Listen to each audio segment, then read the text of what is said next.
The cruise ship railing over which an Australian couple fell into the ocean was higher than industry regulations required and was designed to prevent accidental falls, a spokeswoman for the cruise company said Friday as an intense search continued for the missing passengers.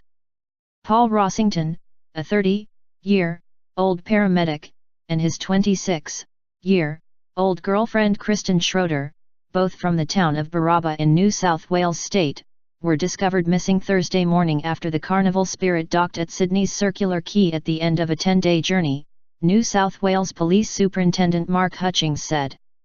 Stephen Leahy, head of Westpac Lifesaver Rescue Helicopters, said that if the couple fell accidentally, they could have survived, noting that the ocean was calm and fairly warm, and describing Rossington, a paramedic for the state ambulance service, as very fit.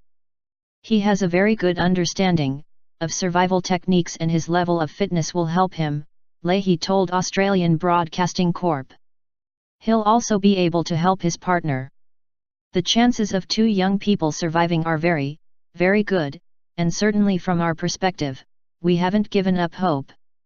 Surveillance camera footage showed the couple was outside their cabin when they fell more than 20 meters, 65 feet, from the ship's mid-deck Wednesday night, Hutchings said. At the time, the ship was about 120 kilometers, 65 nautical miles, off the coast of Forster, a city 300 kilometers, 185 miles, north of Sydney. Carnival Spirit is owned by Miami-based Carnival Corp, the world's largest cruise operator. Carnival Corp's representative in the South Pacific region, Anne Sherry, chief executive of Carnival Australia, said the railing over which the couple fell was 5 centimeters, 2 inches, higher than industry safety regulations mandate. It's designed really to prevent accidental tripping overboard, she told reporters. We want to make sure that it's not possible for people to fall overboard or to trip and fall overboard, so I think it would be highly unlikely, but again, in this case, the police are conducting a full investigation, she said. Rescue officials searched through the night with heat-seeking infrared equipment, but had not found the couple as of Friday afternoon, police said. I do have grave concerns for them. Whilst we hold out some hope, the hope is fading, unfortunately, Hutchings told reporters. Investigators were having the surveillance video enhanced in a bid to determine whether Rossington and Schroder jumped or fell by accident.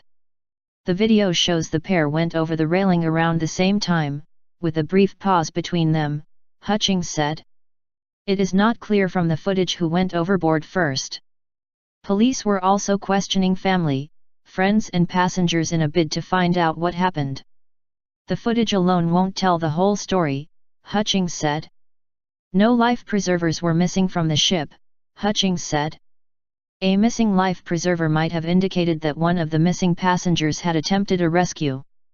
The ship has around 600 surveillance cameras that are constantly monitored, although no one reported seeing the fall at the time.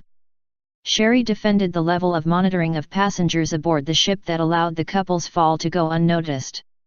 At least 4 people were monitoring the ship's surveillance cameras at any time, she said. The night Rossington and Schroder vanished, the video surveillance staff was busy watching the public areas of the ship, she said. It was the last night of a cruise, Sherry said. Virtually everybody else was in the public spaces on the ship, and they're the areas that we focus on in those times. Andrea Hayward-Mayer, spokeswoman for the Australian Maritime Safety Authority, which is coordinating the search, said 5 airplanes and a helicopter were searching a 700 square kilometer, 200 square nautical mile area of sea 110 kilometers, 70 miles, east of Forster. She said search conditions were good.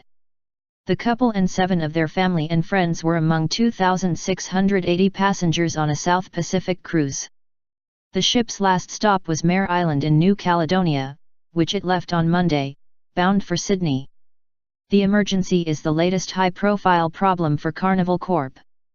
Last year, the Costa Concordia ran aground off the coast of Italy, killing 32 people. Also last year, the Costa Allegra caught fire and lost power in the Indian Ocean, leaving passengers without working toilets, running water or air conditioning for 3 days. Costa is a division of Carnival Corp. In February, passengers aboard the Carnival Triumph spent 5 days without power in the Gulf of Mexico after an engine room fire disabled the vessel. Those on board complained of squalid conditions, including overflowing toilets and food shortages.